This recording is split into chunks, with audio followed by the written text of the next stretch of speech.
ஒரு மாசத்துல நம்ம ஊர்ல எலெக்ஷன் நடக்க போகுது. இப்ப இருக்கிற 4 வாய்ப்புல யார் ஜெயிச்சா நல்லா இருக்கும்னு நீங்க நினைக்கிறீங்க? தளபதி தான். ஸோ விஜய் கோட் போடுவேன். நாம் தமிழர் சீமான் தான். டிவிகே நிச்சயமா வெற்றி பெறுவோம் நாங்க நம்புறோம். விஜய் டிவிகே டிவிக்கு வந்துட்டாங்க, நிறைய பசங்க வந்து உங்க கட்சி விட்டு போயிட்டாங்க, அதனால வந்து உங்களுக்கு ஓட்டு கம்மி அப்படி இப்படின்னு சொல்லிட்டு இருந்தாங்க. ஆனா அண்ணனோட கல நிலவரம் பாத்தீங்கன்னா உண்மையாலுமே ஒரு மண்ணுக்கான ஒரு தலைவன் கண்டிப்பா ஜெயிப்பான்னு நாங்க நம்புறோம். அது அவங்க லைஃப் ப்ரோ.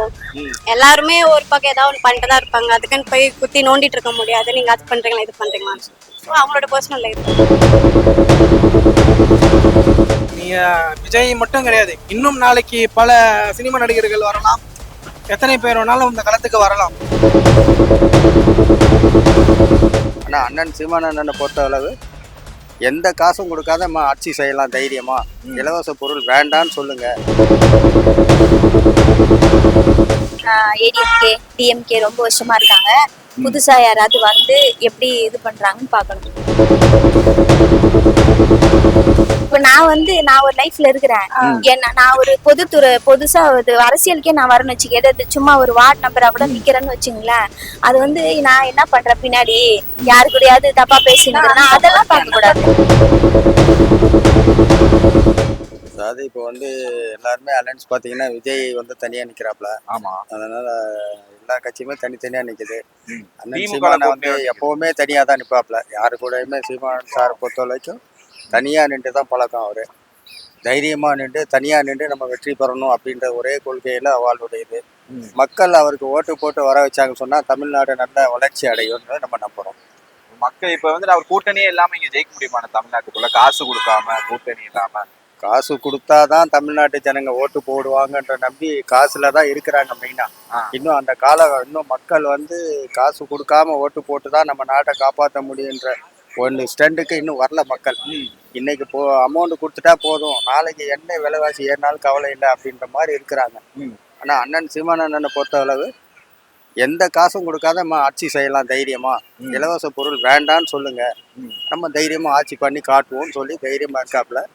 மக்கள் அவருக்கு ஓட்டு போட்டாங்கன்னா கண்டிப்பா வெற்றி பெறுவாங்க. ஜெயிக்க வேண்டியது நாம் தமிழர் சீமான் தான். எதனாலண்ணா?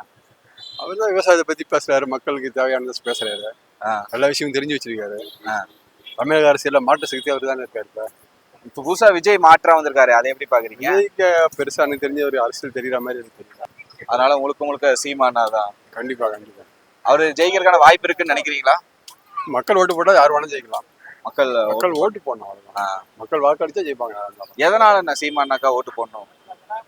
அதெல்லாம் முக்கியமா வந்து நம்ம இந்தியாவே ஒரு வேளாண் நாடு தான். அந்த வேளாண்மையை வந்து இப்போ கொஞ்சம் கொஞ்சமா முற்றிலும் அழிஞ்சுன்னு வருது. அதை காப்பாற்றுறதுக்கு ஒரு நல்ல தலைவர் வேணும், அதை பத்தி பேசுறதுக்கு ஒரு நல்ல தலைவர் வேணும். அந்த வகையில பார்த்தா நீங்க அதை பத்தி பேசுற ஒரே தலைவர் வந்து சீமான் தான். ஏன்னா சாப்பாடு இல்லாம உயிர் வாழ முடியுமா? நிறைய வேலைவாய்ப்பு பண்றாங்க, இருந்தாலும் அடிப்படை நமக்கு எது முக்கியமான தேவை வந்து விவசாயம் தான். அந்த விவசாயத்துக்கு முன்னுரிமை கொடுத்து இப்போ அவருடைய தேர்தல் வரையும் அவருடைய அறிக்கை கொடுத்துருக்காரு. அதுலயும் முழுக்க விவசாயம் சார்ந்தா இருக்கு. தற்சார்பு பொருளாதாரம் அவர் பேசுறது. ஆமா, அதுதான் நமக்கு முக்கியம். நீ சைனா இந்த அளவுக்கு வந்து பொருளாதாரத்தில் முன்னேறி போயிருக்குன்னா அதுக்கு தற்சார்பு பொருளாதாரம் தான் முக்கியமான காரணம். அதே போலதான் சீமான் சொல்றாரு. அதனால அந்த மாதிரி தலைவர் தான் நமக்கு தேவை. அப்போதான் நம்ம நாடு நல்லா இருப்போம், மக்கள் நல்லா இருப்பாங்க, எல்லாருக்கும் வேலை வாய்ப்பு கிடைக்கும். அந்த வகையில் நான் சீமான் வந்து விரும்புறேன். பாலிடிக்ஸ் ஓட் போடுவீங்களா? இப்ப ஏன்னா 4 முனை 1 மந்த்ல நமக்கு தமிழ்நாடு ஸ்டேட்டோட எலெக்ஷன் வருது. அது ஒரு பயங்கர இதா போயிட்டு இருக்கு. உங்களுக்கு வந்து நீங்க ஜஸ்ட் காமன் பாயிண்ட் ஆஃப் வியூல நீங்க பார்க்கும்போது உங்களுக்கு யார் வந்துட்டு இப்போதைக்கு ஜெயிக்கிற மாதிரி தெரியுதா? 4 பேர் இருக்காங்க, டிஎம்கே, ஏடிஎம்கே, டிவிகே, என்டிகேன்னு. I'm not into politics. ஆனா I like Vijay, so Vijay coat போடுவேன் கண்டிப்பா. So yeah, ஜஸ்ட் விஜய்னா எந்த வேற எது ரீசன்லாம் இல்லையா? ஜஸ்ட் ஆக்டிங்காக மட்டும்? I think it'll be a change, you know. சும்மா ஏடிஎம்கே டிஎம்கே அதே பார்த்துட்டே இருக்கோம்ல. So it'll be a change. என்ன பண்றாங்க அது மாதிரி மிக சிறப்பா இருக்கு. அண்ணனுக்கு காரைக்குடி தான் நாம் தமிழர் கட்சியோட வெற்றி கொடின்னு சொல்லலாம். அண்ணன் விழுறாரு, அது உள்ள சட்டமன்றத்துக்கு போறாரு. அண்ணன் கூட பல வேட்பாளர்களும் உள்ள போறாங்க. இது நிச்சயம் நாங்க நம்புறோம். காரைக்குடியில நாங்க இன்னும் உறுதியா நாங்க சொல்றோம். கட்சியினர் அப்படி சொன்னாலுமே ஆனா தாவக்கல் என்ன சொல்றாங்கன்னா, என்னோட மாவட்டத்தில் டிகே பிரபு டாக்டர் வந்து பயங்கரமா பண்ணிட்டு இருக்காரு. அது வந்து என்ஜிஓ பண்ற வேலை ப்ரோ. இப்ப மக்கள் சேவைன்றது மண்ணுக்கும் மக்களுக்கும் உண்மையா போராடணும். பாலும் பிரெட்டும் ஒருத்தன் கொடுக்கறதுனாலயே அவன் வந்து புனித சீலன் ஆக மாட்டான். இரு பெரும் கட்சிகளை நம்பி ஏமாந்த மக்கள் இவரை நம்பி ஏமாற மாட்டாங்களா? யார? டிகே பிரபு. வாய்ப்பு இருக்கு, ஏமாற வாய்ப்பு இருக்கு. அது வந்து கண்டிப்பா அதை அவருக்கு ஓட்டு போட்டு நீங்க சொல்ற மாதிரி மக்கள் தான் முடிவு பண்ணாங்க, நம்ம முடிவு பண்ண முடியாது. ஆனா அண்ணனோட கல நிலவரம் பாத்தீங்கன்னா உண்மையாலுமே ஒரு மண்ணுக்கான ஒரு தலைவன் கண்டிப்பா ஜெயிப்பான்னு நாங்க நம்புறோம். அது காரைக்குடியில கண்டிப்பா மக்கள் வந்து அண்ணனை தேர்ந்தெடுப்பாங்க. ஏன்னா மக்கள் வந்து அவங்களுக்கு விவரம் தெரியும். இவன் இப்ப வந்தவன், இவன் ஒரு நடிகனுக்கு ஓட்டு போடலாமா, இல்ல ஒரு 15 வருஷமா ஒரு இயக்கத்தை கட்டி எடுத்து சமரசமே இல்லாம ஒருத்தன் சண்டை போட்டு ஒருத்தன் முன்னுக்கு வந்து இன்னைக்கு வரைக்கும் கூட்டணி இல்லாம நோட்டு பேரம் பேசாம எந்த சீட்டு பேரமும் பேசாம ஒருத்தன் தனிச்சு நின்று என்ன மாதிரி இருந்த தற்கூரிகளை இன்னைக்கு ஒரு மைக்கு பிடிச்சி தம்பி நீ பேசுறா, மண்ணுக்கும் மக்களுக்கும் கண்டிப்பா நம்ம வெல்லுவோம்னு சொல்ல வைக்கிறார் பாத்தீங்களா, அந்த அரசியல் தான். இதே நீ இந்த கேள்வியை டிவி கிட்ட சொல்லியிருந்தீங்கன்னா இடியாப்பம் பின்னாடி வந்து கத்துவான், இது பண்ணுவான், அதை பண்ணுவான். நமக்கு ஒரு அறிவு இருக்கு, ஒரு நிபுணர்கிட்ட எப்படி கேட்கறாங்க கேள்வி, எப்படி சொல்லணும், நம்ம ஒரு அரசியல்னா என்ன, மக்களுக்கு அது ஒரு சேவை, அது எப்படி அவங்களோட இது முழுக்க சீமை. நீங்க என்னதான் நீங்க வந்து இப்படி சொன்னாலுமே அவங்க தாவேக தலைவர் என்ன சொன்னாரு, நீங்க களத்துல கிடையாது அப்படிங்கிறாரு. களத்துல கிடையாதுன்றத வந்து ஒரு சினிமாக்காரன் சொல்லக்கூடாது. சீமான சினிமாக்காரன் வாங்க, அண்ணன் வந்து படம் நடிச்சு அந்த ரசிகர் குஞ்சிகள் கிடையாது. சரிங்களா? மண்ணுக்கோசம் சிறைக்கு போனார், சிறையில இருந்து எழுதினார் திருப்பி அடிப்பேன்னு சொல்லிட்டு ஒரு எழுத்து மூலியமா மக்களை கவர்ந்தார். அதுக்கப்புறம் மக்கள் அவங்க தேர்ந்தாங்க.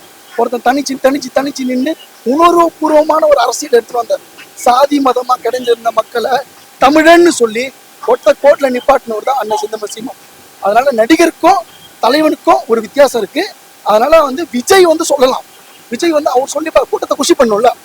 இப்ப வந்து கூட்டத்தை குஷி பண்ணணும், என்ன பண்ணலாம், அடுத்தது யாரு சிஎம்க்கு உடனே கை தட்டுவான், ஏதோ சொல்லுங்க கை தட்டுனே இருப்பான். ஆனா நாங்க அப்படி கிடையாது, ஒரு நேர்மையான ஒரு உண்மையான ஒரு அரசியலை தேர்ந்தெடுக்கிறோம். அதனால கண்டிப்பா நாங்க வெல்லுவோம், அது அவங்களுக்கு கண்டிப்பா சொல்லுவோம். 2026 தேர்தல் களம் நாம் தமிழருக்கு எப்படி இருக்கும், ஓட்டு சதவீதம் ஏறுமா? நிச்சயமா ஏறும். நாங்களும் இந்த டிவிக்கு வந்ததுல இருந்து எங்களை எல்லாம் ரொம்ப டிவிக்கு வந்துட்டாங்க, நிறைய பசங்க வந்து உங்க கட்சி விட்டு போயிட்டாங்க, அதனால வந்து உங்களுக்கு ஓட்டு கம்மி அப்படி இப்படின்னு சொல்லிட்டு இருந்தாங்க. இந்த திருச்சி பிப்ரவரி 21 என்னடா டிராபிக்கா இருக்குதுன்னு இறங்கி பார்த்தா மாநாட்டுக்கு போலான்ட்டு ஒரே ஆயிரக்கணக்கான பஸ். அப்ப பார்த்தா தான் தெரியுது, அடாடாடா மொத்த தமிழும் சாவல, மொத்த தமிழும் இங்க வந்துடுறாண்டா திருச்சியிலன்ட்டு அன்னைக்கு ஒரு வைப் வந்துச்சு. இல்ல சரிதான், கூட்டம் சரிதான். கூட்டம் சேர்த்துட்டு ஆனா ஓட்டா மாறுமா? கூட்டம் இல்லைண்ணா, என் வீட்டுக்கு பக்கத்துல இருந்து சின்ன பையனா, இங்க பாக்கலாம் உங்களுக்கு வந்து நான் ஆதாரபூர்வமாவே காட்டுறேன். ஒரு சின்ன பையன், அவனுக்கு வந்து ஸ்டேட்டஸ் போட தெரியாது, தற்கூரித்தனமா போடுவான், அவனுக்கு அரசியல்லாம் பேச தெரியாது. கொள்கை நான் கேட்கிறோம், உனக்கு என்ன அரசியல் தெரியும்னு சொல்றா, நான் வந்து உன் கூட நிக்கிறேன்டா அப்படின்னு சொல்லிட்டு நாங்க வந்து எல்லாத்தையுமே கேட்கிறோம். அவனுங்களுக்கு வந்து எதுவுமே தெரியாது. உங்களுக்கு நான் வந்து இன்னைக்கு ஸ்டேட்டஸ் போட்டிருக்கு, அப்படி ஜூம் பண்ணீங்க 10/10 எஸ்டர்டே அப்புச்சி தம்பி என்ன போட்டு திரிசா கூட. இப்ப என்ன நிலவரம் போயிருக்குது, இவன் திரிசா கூட போட்டுக்கிறான். அங்க எங்க அக்கா சங்கீதா கஷ்டப்பட்டு இருக்குது, இவன் திரிசா கூட போட்டுக்கிறான். என்னத்த பண்றது? இதுதான் அரசியல், இந்த அரசியல் தான் பார்த்தோம். சரிங்களா? இப்ப இன்னும் ஒரு மாசம் தான் எலெக்ஷன் வரப்போகுது, எப்படி நீங்க ஜெயிக்கிறதுக்கான வாய்ப்புகளை பாக்குறீங்க? எலெக்ஷன்ல நாங்க நிச்சயம் ஜெயிப்போம். ஏன்னா நாம் தமிழ் அரசியல் என்பது அனைத்து உயிர்களுக்குமான அரசியல். நாங்க வந்து வெறும் பதவிக்காக நாங்க போட்டிக்கு வரல, நாங்க இனமான உணர்வுக்காக நாங்க போட்டிக்கு வந்திருக்கோம். இது லட்சிய வெறி கொண்டு நாங்க பாயிரோம். கண்டிப்பா இலக்கு நோக்கி நாங்க பயணிக்கிறோம். வெற்றி எங்களுது தான். எத்தனை பேர் இந்த அரசியல் களத்துல வந்தாலும் எங்களோட அரசியலை தத்துவத்தாலையும் கொள்கையாலையும் யாராலையும் முறியடிக்க முடியாது. என்னைக்கும் நாங்க வந்து இந்த களத்துல வந்து இலக்கை நோக்கி பயணித்து கொண்டே இருப்போம். தலைவர் பிரபாகரன் அவர்களை தலைமை தாங்கி இந்த கட்சி, இந்த இயக்கம் வழிநடத்தி கொண்டு போகிறது அண்ணன் சீமான் அவர்களின் வழியில். பிளஸ் வந்துட்டு என்ன, இப்ப விஜய் வந்திருக்காரு, அவரை எப்படி நீங்க எதிர்த்து இது பண்ணலான்னு இளைஞர்கள் பக்கம் போற அவங்க பக்கம் போயிட்டதா ஒரு பேச்சு அடிப்படுது இல்ல? அதுதாங்க, நீங்க விஜய் மட்டும் கிடையாது, இன்னும் நாளைக்கு பல சினிமா நடிகர்கள் வரலாம், எத்தனை பேர் வேணாலும் இந்த களத்துக்கு வரலாம். ஆனால் நாம் தமிழர் முன்வைக்கும் அரசியல் கொள்கைகளையும் அரசியல் தத்துவங்களையும் முறியடிக்க யாருக்கும் இங்க வந்து வழி கிடையாது. வழி கிடையாது. அதனால இந்த இப்ப ஓட் போடுறவங்களுக்கு என்ன சொல்ல விரும்புறீங்க? ஒரு மக்களுக்காக மக்களுக்கு என்ன சொல்ல விரும்புறீங்க? நீங்க ஓட்டு போடுறவங்க உங்க தொகுதியில யாரு உண்மையாவும் நேர்மையாவும் மக்களுக்காக நிக்கிறாங்கன்னு பார்த்து ஓட்டு போடுங்க. வரவங்க போறவங்க எல்லாம் ஓட்டு போட்டு சும்மா அந்த துண்டு போடுறாங்க, நம்மளுக்கு பரிசு பொருள் கொடுக்குறாங்க அப்படின்றத பாட்டு நீங்க ஓட்டு போட்டீங்கன்னா அது அந்த ஓட்டை வச்சு உங்ககிட்ட இருந்து பணம் சம்பாதிப்பாங்களே தவிர உங்களுக்கு நல்லது செய்ய மாட்டாங்க. அதனால உங்க தொகுதியில நிக்கிற ஆளு நல்ல ஆளா, நேர்மையான ஆளா, உங்களுக்கு உண்மையாவும் நேர்மையாவும் இருப்பாங்க. சின்ன வயசுல இருந்து டிஎம்கே ஏஐடிஎம்கே அவங்களோட இதெல்லாம் பார்த்துருக்கேன். அண்ட் மை ஃபேமிலி வந்து லைக் நல்லா பொலிட்டிக்கலி தேர் இன்வால்வ் ஆஸ் வெல். நான் வந்து என்ன பார்க்கறேன்னா லைக் ரெண்டு சைட்லயும் வந்து சி ஏஐடிஎம்கே டிஎம்கே திருப்பி வின் பண்ணாலுமே ஐ feel like what ever happen will repeatedly happen again. So I thought like இந்த தடவை லைக் ஏதாவது ஒரு யங்கர் பர்சன் டிவிக்கு லைக் விஜய் அந்த மாதிரி விஜய் மட்டும் இல்லை, வேற யாராவது நாளைக்கு ஒரு யங்கர் பர்சன் இருந்தாலும் அவங்களுக்கு ஒரு சான்ஸ் கொடுங்க. ஏன்னா வந்து there's a generation gap between Vijay அவங்களாம் வந்து ஆமா அவங்க ஜென்ரேஷன் கேப் இருக்கு. பிளஸ் விஜய் வந்து is very youth oriented. So I feel like maybe it will benefit the youth and through the youth it will benefit the adults.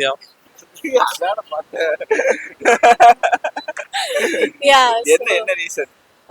ரீசன்னா வந்துட்டு நான் அவங்களோட நிறைய இந்த மேடையில இருந்து பேசுறாங்கல்ல, அதெல்லாம் பார்க்கறது பயங்கரமா இருக்கு. லைக் ஒழுங்கா பண்ண போறாருன்ற அந்த ஒரு நம்பிக்கை கொடுக்கறாரு மக்களுக்கு. So I think maybe he could do it. Personal நிறைய விஷயம் இருக்கு, நிறைய பயங்கர அடி விடுது. ஆமா, அது வந்து எப்படி ஃபீல் ஆகுது? அது அவங்க லைஃப் ப்ரோ. எல்லாருமே ஒரு பக்கம் ஏதாவது ஒன்று பண்ணிட்டு தான் இருப்பாங்க. அதுக்குன்னு போய் குத்தி நோண்டிட்டு இருக்க முடியாது. நீங்க அது பண்றீங்களா இது பண்றீங்களா. ஸோ அவங்களோட பர்சனல் லைஃப் அது. ஒரு அரசு இப்ப நடிகரா இருந்தாலும் வெளியே இதா இருக்காது, ஒரு அரசியல் தலைவரா இருக்கும்போது அவர் குடும்பத்துக்கே சரியா பாத்துக்க முடியாது. ஆனா அவங்க பாத்துக்கிறாங்களே, நம்ம தானே கவலைப்படுறது. அவங்க இடத்துல அவங்க எல்லாம் கரெக்டா தான் பாத்துட்டு இருக்காங்க. கரெக்டா பாத்துட்டு அவர் ஏன் அவங்க டைவர்ஸ்க்கு போய் அப்ளை பண்றாங்க? அது சைக்கோன்ல சொல்லி அப்ளை பண்றாங்க. இல்ல ப்ரோ, அவங்க வந்து அவங்க சால்வ் பண்ணிக்குவாங்க அவங்க பிரச்சனை எதுவா இருந்தாலும். நம்ம தான் ரொம்ப அது வந்து அவங்களுக்குள்ள செவுத்துக்குள்ள தெரியாது. பிரஸ் மீடியா எல்லாம் வெளிய போட்டு வெட்ட வெளியில வந்துச்சு. ஆனா விஜய் என்ன தெரியுமா சொல்றாங்க, நீங்க எங்க வர்த்து இல்லன்னு இல்ல, அப்படி இல்ல, நீங்க என்னை பத்தி கவலைப்பட்டுக்க வேணாம், எனக்கு நடக்கிறத நான் பாத்துக்கிறேன், நீங்க எங்களுக்கு சப்போர்ட் போட்டு பண்ணுங்கன்னு அவங்க சொல்றாங்க. So yeah, it makes sense.